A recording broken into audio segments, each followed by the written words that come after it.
So I think there's all sorts of hope in America still today. We just have to push through. It's going to be some pain before we get the game. Yes, sir?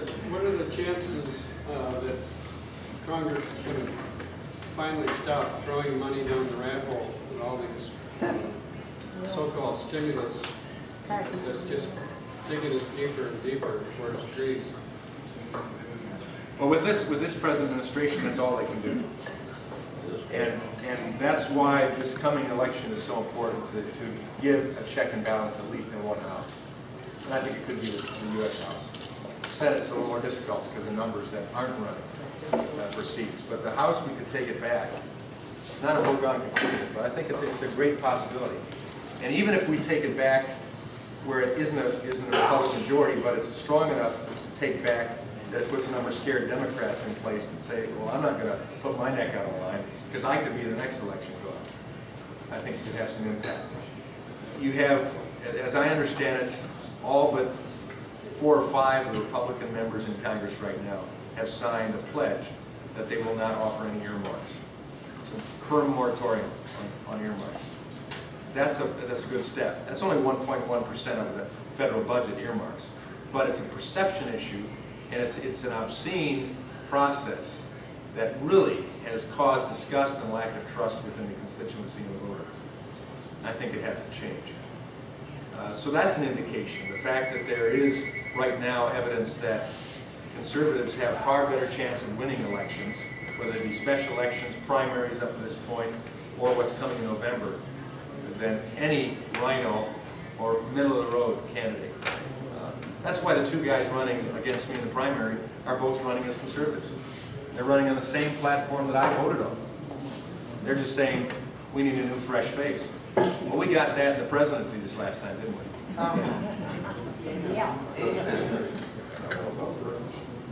So I think I think it's going to be steps. But right now, all they can do is try to keep that slush fund going, because they're going to try to buy votes. Amnesty issue. It's not out of love for people who want freedom. It's replacement votes, because they're losing votes. I've talked to more Reagan Democrats who are coming back to the fold this time than ever before. Independents in Marshall, at a meeting like this 2 weeks ago at the big coffee shop. The first 2 people I met in were an elderly couple. They said, Tim, we're here to listen to you. I want you to know right off the bat we're Democrats. It's fine. It's an open meeting. They walked out and they said, we're taking yard signs, and we're voting for you. They weren't looking for a Republican to vote for. They were looking for someone who said, I will not add to the deficit. I will not add to the debt. I will not take away your freedom to make a choice on your doctor. And oh, by the way, I'm not going to say roll over and die just because you're old. That's what decisions they were making. It wasn't on Democrat, Republican. It was on who was going to represent them with those concerns. We don't need a cap and trade.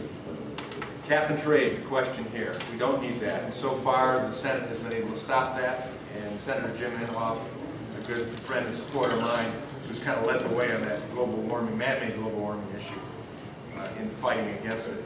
And cap and trade has said that he believes clearly the Senate does not have the votes to take it up. But they'll bring it back. I introduced legislation when I was in Congress that was an all-of-the-above energy plan. It said, fine, let's give the appropriate incentives for the development of alternative fuels, wind, solar, biofuels. Let's make sure we don't carry them on forever, though. They've got to prove. They've got to prove they work. We're not just going to fund them if they don't work. I think we're looking at that with the biofuels, so ethanol, for instance, or E85. When I rent a car and I can't find E85 pumps except in Michigan, and there are only 100 of them in Michigan, so you've got to find one of those 100 somewhere between fill-ups. I think we've got to come to a point where we say, let's make sure it's working first, put up or shut up.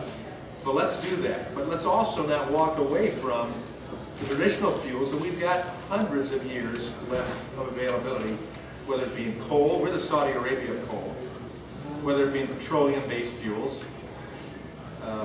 or whether it be in nuclear power. If France can do it, why can't we do it? We got to drill our own oil fields. Go up in Anwar and breed more caribou who seem to not mind it at all. And the people of Alaska love it. They want the drilling to take place. We've got the Bakken Reserve out in the western states, upwards of 100 years, guesstimate right now, most likely more, of oil shale that's there and available for natural gas and oil. We've got, as I said, coal. With the clean coal technology, why aren't we using it more? And then, of course, you add nuclear power to it.